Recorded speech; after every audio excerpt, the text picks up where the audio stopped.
पायल एक खुले मिजाज की जिंदा दिल लड़की होती है जिसे उसके पापा ने फुल्ली सेल्फ इंडिपेंडेंट बनने के लिए सब कुछ सिखाया हुआ होता है। एक शाम पायल अपनी बाइक पर सीटी बजाते हुए कॉलेज से घर वापस पहुंचती है, जिसे देखते ही उसकी मम्मी गुस्से में पूरा घर सिर पर उठा लेती है। आ गई महारानी, बहुत बोलते थे मैं अपनी बेटी को सब कुछ सिखाकर दुनिया में मजबूती से खड़े रहना सिखाऊंगा, साथ में बेटी को लफंडर बनना भी सिखा दिया, ये नहीं बताया। क्या हुआ? आज ये कुकर इतनी सीटियां क्यों मार रहा है? सीटी? सारी फसाद की जड़ तेरी वो बाइक और सीटी है, उन्हीं से लड़के छेड़ती है ना तू। हाँ, ये तो गलत है, मुझे बताए बिना ही लड़का छेड़ दिया। हाय तौबा, ये कैसा पति और बेटी मिले हैं मुझे। अरे मम्मी यार, तुम ओवर एक्टिंग बंद करो, और मैंने कोई लड़का नहीं छेड़ा पापा। शिट यार। अच्छा मम्मी, आप पहले मुझे ये बताओ कि आपको ये सब बेकार बातें बताता कौन है? अच्छा, तूने कोई लड़का नहीं छेड़ा? अरे वही शर्मा आंटी, वही बताती रहती है, पर उसकी खबर तो मैं खुद ले लूंगी। अच्छा मेरी प्यारी बेटी, थक गई होगी ना, जाकर आराम कर बेटा। अचानक मम्मी को गर्म से नरम होते देख के पायल और उसके पापा कंफ्यूजन में एक दूसरे को देखने लगते हैं। आंखों से कुछ इशारे होते हैं और पायल वहां से चुपचाप चली जाती है। जिसके बाद रात को घर में सबके सोने के बाद दोनों पापा बेटी छत पर मिलते हैं। क्या खबर लाए हो? अरे तुम्हारी मम्मी तो हमसे भी तेज निकली, कोई खबर नहीं मिली। क्या यार पापा, पता नहीं अब मेरी मदर इंडिया कौन सा बम फोड़ेंगी। इसी के साथ दोनों अपने कमरे में वापस जाकर सो जाते हैं। अगली सुबह पायल जैसे ही कॉलेज जाने के लिए तैयार होकर कमरे से बाहर निकलती है तो उसकी मम्मी उसे लड़के वालों के सामने ले जाकर खड़ा कर देती है। जी, ये है मेरी बेटी पायल, थोड़ी चंचल है लेकिन बहुत नेक दिल और होशियार है।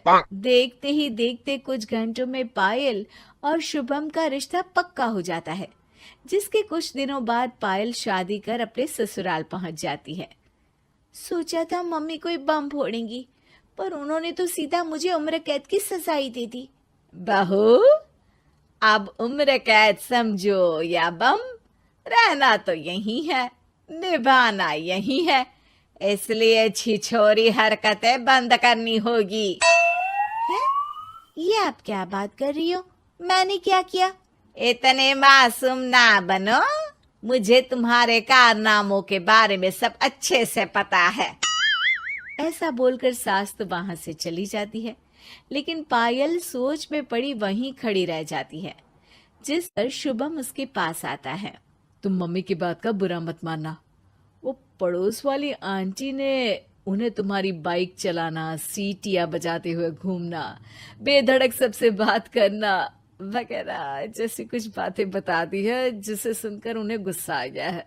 पर फिक्र मत करना, धीरे धीरे साथ रहने से वो भी ठीक हो जाएंगी। Thanks for your concern, but I don't care.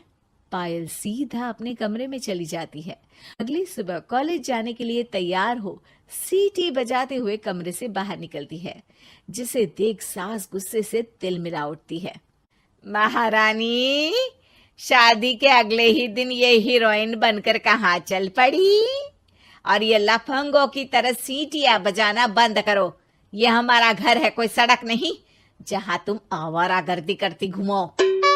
Mummy जी, सीटी बजाने और कंफर्टेबल कपड़े पहनने से लोग कब से आवारा बनने लगे? इसी के साथ सास बहू का युद्ध शुरू होने ही वाला होता है कि शुभम वहां पहुंच जाता है। माँ, उसका कॉलेज है इसलिए ऐसे तैयार हुई है।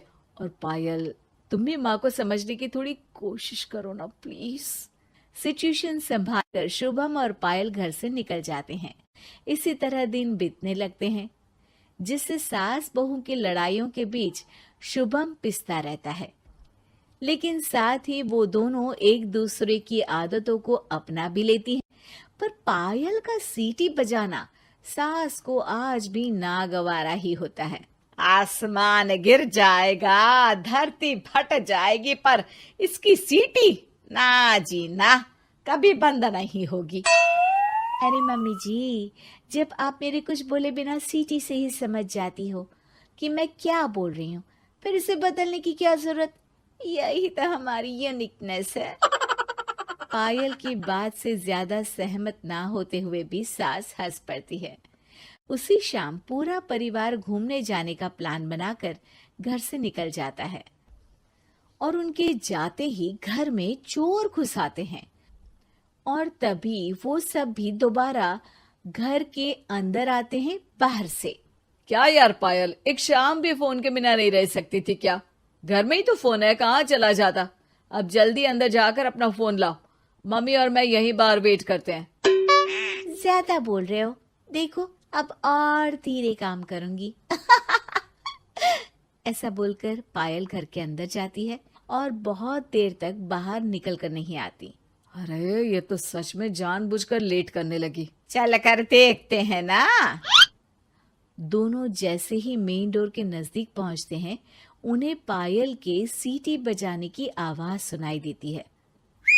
हमें लेट करके खुद मजे से बैठी सीटियां बजा रही है। अरे गधे, ये मजा नहीं सजा है, जल्दी से पुलिस को फोन कर। माँ की बातों से कंफ्यूज्ड शुभम उसे देखता ही रहता है। सास खुद ही पुलिस को फोन कर देती है। कुछ देर बाद वो दोनों पुलिस के साथ घर के अंदर जाते हैं तो पायल एक कुर्सी पर बंधी होती है और सास को देखते ही दोबारा सीटी बजाने लगती है। सीटियों की दुकान फिर से शुरू हो गई तू? और क्या इन सबको कह रही है कि चोरा है चोरा है? तुझे कैद किया है, थोड़ा तो तरस खाकर डर हमसे। और प्यार से क्या बोल रहा है इससे? अरे इसके सर पर बंदूक लगा, ठोक दे इसको। अरे चल झूठे, तेरे पास तो हथियार है ही नहीं। सास की बात सुन वहां मौजूद सारे इंसान हैरान रह जाते हैं और पुलिस तुरंत उन चोरों को अरेस्ट कर लेती है। आपको कैसे पता कि इनके पास हथियार नहीं है? अरे सीटी नहीं तो बताया।